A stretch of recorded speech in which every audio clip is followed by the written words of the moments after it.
한국 역사에서 바로 붙어 있는 두 왕조, 고려와 조선. 그런데 참 신기하죠? 이 두 시대가 남긴 예술 작품들을 보면 마치 전혀 다른 나라 이야기 같아요. 한쪽은 지극히 화려하고 다른 한쪽은 더없이 단순하고, 대체 그 극명한 차이는 어디서 온 걸까요? 오늘 두 왕조의 미학 속으로 함께 들어가 보시죠.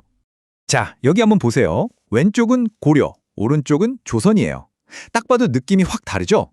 왼쪽은 금속과 자개로 막 반짝반짝하고 정말 화려한데, 오른쪽은 뭔가 차분하고 담백한 느낌이에요. 바로 이 뚜렷한 차이가 오늘 우리가 풀어갈 이야기의 핵심입니다. 아니, 같은 땅에서 바로 이어진 시대인데 어떻게 이렇게까지 취향이 다를 수가 있었을까요? 그 비밀을 한번 파헤쳐보기 위해서 먼저 두 시대의 정신을 만든 핵심적인 차이부터 살펴보겠습니다. 먼저 화려함의 극치를 보여주는 고려의 세계로 떠나볼게요. 이곳의 예술은요, 그 화려함 자체를 통해서 무언가를 간절히 바라는 마음을 담고 있습니다. 이게 바로 은입사 정병이라는 건데요. 와, 진짜 대단하지 않나요? 청동 표면을 아주 얇게 파내고 그 틈에다가 은씨를 하나하나 박아 넣은 거예요. 이 섬세한 풍경 좀 보세요. 이건 그냥 예쁘게 만들었다, 이 수준을 넘어서는 거죠. 거의 뭐 장인의 집념, 수행에 가까운 작업이었을 겁니다. 이건 또 어떻고요? 나전, 바로 자개를 이용한 공예품이죠. 바다에 그 영롱한 빛을 담은 전복 껍데기를 종이보다도 얇게 갈아서 이걸 또 국화, 덩쿨 모양으로 오려 붙인 거예요. 빛이 비칠 때마다 색이 막 변하는데 정말 황홀할 정도죠. 그야말로 최고급 재료에 최고의 정성을 쏟아 부은 겁니다. 그러면 이런 생각이 들 수 있어요. 아니, 왜 이렇게까지 화려하게 만들었을까? 이게 그냥 사치품이었을까요? 절대 아니에요. 당시 고려의 국교는 불교였잖아요. 이 모든 예술활동이 곧 신앙의 표현이었던 겁니다.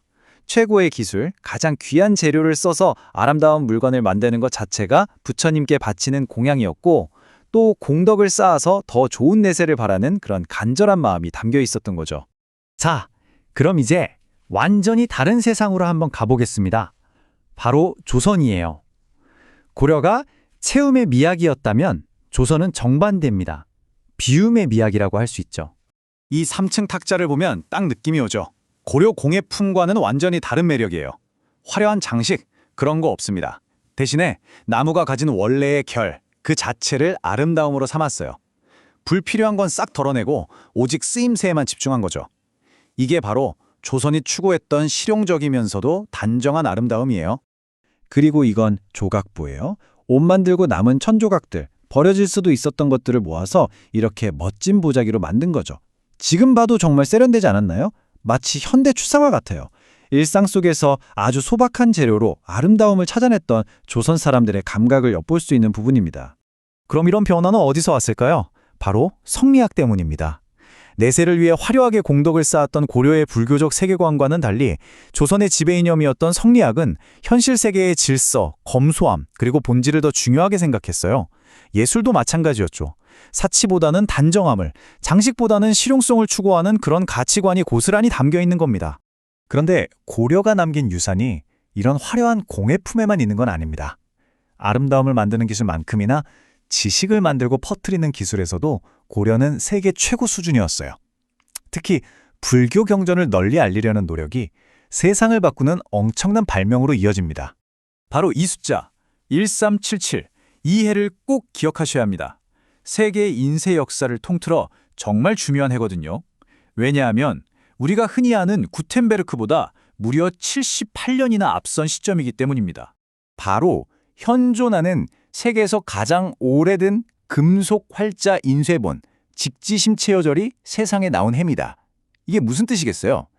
지식을 대량으로 찍어내고 널리 퍼뜨리는 그 혁명이 유럽이 아니라 바로 여기 고려에서 먼저 시작되었다는 엄청난 증거죠. 그리고 이 직지가 그냥 어느 날 갑자기 툭 튀어나온 게 아니에요. 고려는 이미 팔만대장경이라는 목판 인쇄술의 끝판왕을 만들어냈고요.